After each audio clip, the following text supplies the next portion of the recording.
韩国瑜出任负责人后，台新一届立法机构首次会议20号开议，没想到第一天就上演大戏，出现了肢体冲突。有岛内舆论锐评，这是台立法机构席次减半后首届3党不过半的情况。蓝绿白没有一方占到便宜，3党吵不停，恐将成为立法机构未来4年的缩影。韩国瑜当天的表现如何，能打多少分，也受到了岛内舆论的热议。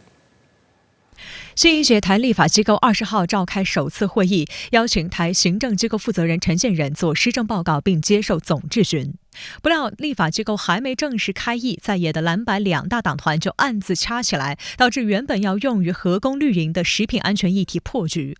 据岛内媒体披露，为了在新一届立法机构首次会议的首秀，各方都磨刀霍霍。蓝营方面祭出甲级动员，召开党团会议，准备在5大战场与民进党当局展开攻防。深圳卫视注意到，由于春节前爆出的台糖猪肉片瘦肉精风波，食安议题被国民党方面列为了攻击民进党当局的首要任务。民众党团方面也计划在这一议题上发力，与绿营进行质询交锋。然而，开会的前一天，在立法机构所有党团按程序进行协商时，国民党团提案邀请陈建仁在次日的会议上就食品安全问题进行专案报告，民进党团也表示愿意接受挑战。有观察认为，按理说这份提案理应顺利通过，成为韩国瑜主导的第一项立法机构党团成功协商记录。但是民众党团却临时突然发难，要求21号针对食安问题加开协商会议。马上民进党方面也声称要23号才能进行商议。最终韩国瑜选择妥协，以立法机构负责人身份裁定择期协商。原本板上钉钉的事突然打了水漂，引发国民党不满。我认为在议题上面还是要合作，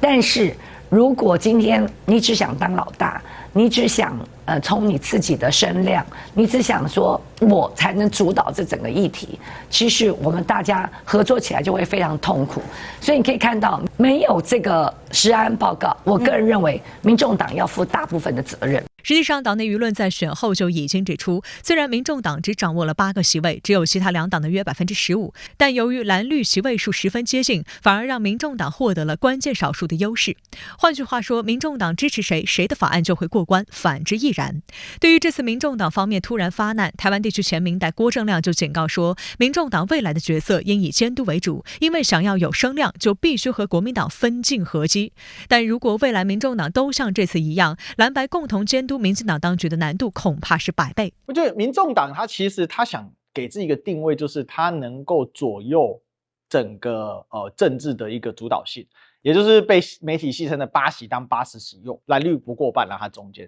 所以他看起来想做这个杠杆。可是问题就来了几个点嘛，第一个，不一定蓝绿买你的账啊。所以现在可以看得出来，比如说个别的小委员会，看来白银是几乎拿不到的。第二个就是白银想要主导，却弄巧成拙。值得注意的是，开议首日，台立法机构就爆发激烈争执，一度爆发肢体冲突。国民党的民代齐聚质询台前，拿出预先准备的标语、麦克风及喇叭音箱，高呼“我们要食安，孩子要健康”等口号，并要求民进党当局行政机构负责人陈建仁为台中市查出含瘦肉精猪肉道歉。我们要食安，我们要食安。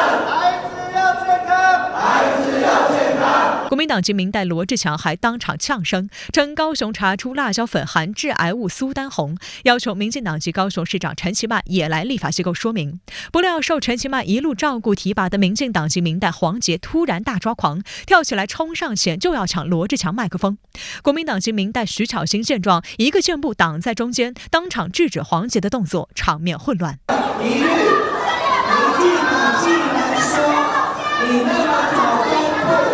黄杰呢，他冲过去罗志强的面前伸手他是已经伸手要抢他的麦克风，要去做肢体的触碰。那你知道这年头男孩子真的要好好保护自己。对于开议首日闹剧频频上演，岛内舆论早已见怪不怪。有网友表示，熟悉的立法机构回来了，并嘲讽民进党在立法机构输了就作乱。还有舆论讽刺，黄贤明明开记者会说不做个人政治综艺秀，今天却对2楼媒体喊话，推搡间还没忘记看镜头。这种表现也好，作秀也好，生旦净末丑各种角色都有，只要能够上媒体，最后用丑的方式来表现他愿意。可是事实真相是他想要表现，可是表现抓错了议题，他的表演抓错了对象，然后他抓错了场合。值得注意的是，民众党团的表现，他们此前让食安报告泡汤，在现场又成了消失的八席，全程没有参与蓝绿的争斗，而是做起了看戏观众。不过冲突也没有持续太久，韩国瑜展现了较好的领导和协调能力。现在我们继续开会好吗？好。随着台立法机构负责人韩国瑜发声，蓝绿民代渐渐停止打口水仗，陈建仁得以上台发表施政报告。随后，针对民进党当局春节前突然下令6月起再度禁止台湾旅行社组团到大陆旅游，引爆旅游业者怒火。国民党籍民代在质询环节发起穷追猛打，质疑为何选前才说要开放，选后就原形毕露，炮轰民进党当局的行为损害自身利益，关起两岸交流大门。2月7号喊停。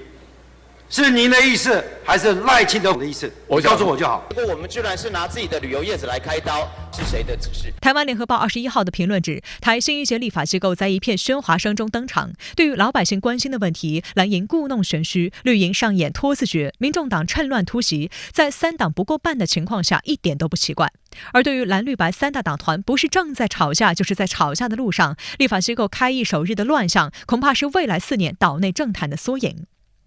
但首次担任立法机构负责人的韩国瑜仍然承载了岛内不少民众的期待，希望他未来在监督和掣肘民进党掌控的行政机构上发挥更大领导作用。韩国瑜在19号上午举行的新春团拜会上，谦虚表态称自己是新同学之余，也立下军令状，要求每个单位螺丝一定要拴紧。他表示，期盼未来工作能顺利展开。他身为立法机构龙头，一定要通过各种有利民生的法案，落实苦民所苦。最困难就是今年，尤其是第一会期前几个月这一段时间，他必须要非常谨慎的应对这些东西。那我觉得韩国瑜的质变会是在第2年好的大概这个一半之后，他慢慢站稳着脚跟，威信建立起来之后，那个时候我们会更多的看到他担任一个龙头，如何让我们的立法机关可以更大程度的发挥监督执政机关的这样的一个功能跟效能。相关话题来连线特约评论员陈彬。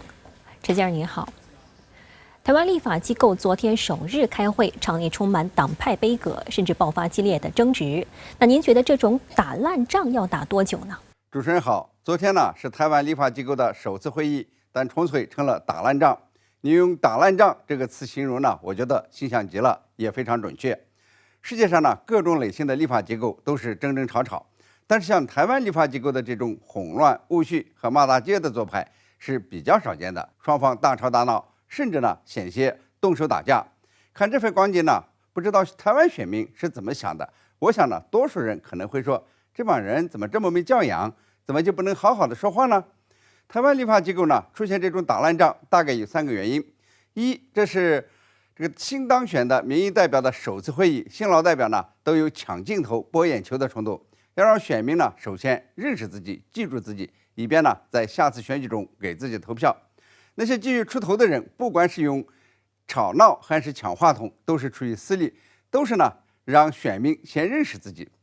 在选举制度下呀，知名度无论是好名声还是坏名声，都是政治资本。二是这一届台湾立法机构呀，没有一个党是过半数，就不容易形成共识，谁也不服谁，就连开会呢都显得是乱哄哄的。立法机构中呢有过半的党派的话，那么议题设置和程序安排上往往有个主心骨，但是3党呢都没有过半数，这种相互吵闹和争斗可能呢就会不断的发生，降低参政议政的质量和效率。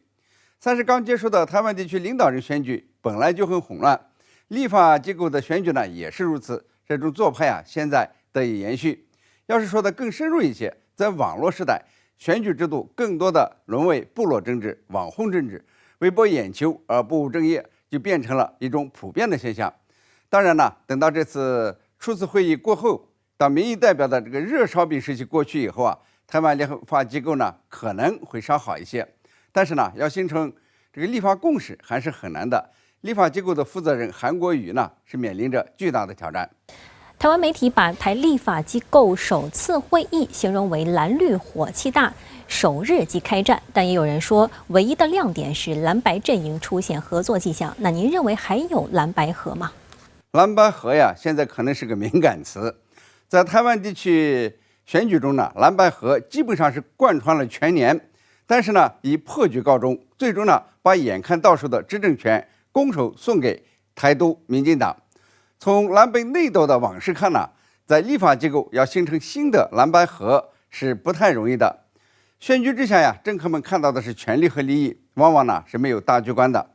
当然呢，为了共同的利益，蓝白之间呢还是可以合作的，但那不是更显现团结的蓝白合，充其量呢是蓝白相互利用。民主党指出，立法机构呢要对食品安全问题进行讨论，国民党予以复议支持，是因为这两个党呢在这个问题上都有一定的共识，可不要把柯文哲的一句话呢过多的解读了。柯文哲说的是什么呢？他说蓝白之间呢要建立彼此的联络管道，于是呢有人就认为蓝白合有谱，我觉得呢是挺可笑的。去年选举进入高潮的时候，柯文哲在蓝白合联合宣言上都签字画押了，和国民党的几个头头脑脑携手表态，没过几天呢就自我破局了。现在呀，柯文哲说已安排了饭局，蓝白两党的党团三长呢要进行进一步的沟通认识，这不过是民众党柯文哲刷存在感的一种途径而已。我个人的估计是，等到520新的台湾地区领导人就职以后，民众党柯文哲在台湾政坛的分量会快速的减弱。今后呀，台湾政坛的大致格局恐怕是蓝绿仍然是相互争斗的主角，白银呢可能是润滑油，一会儿偏蓝一会儿偏绿，渐力而行，发挥一定的平衡作用。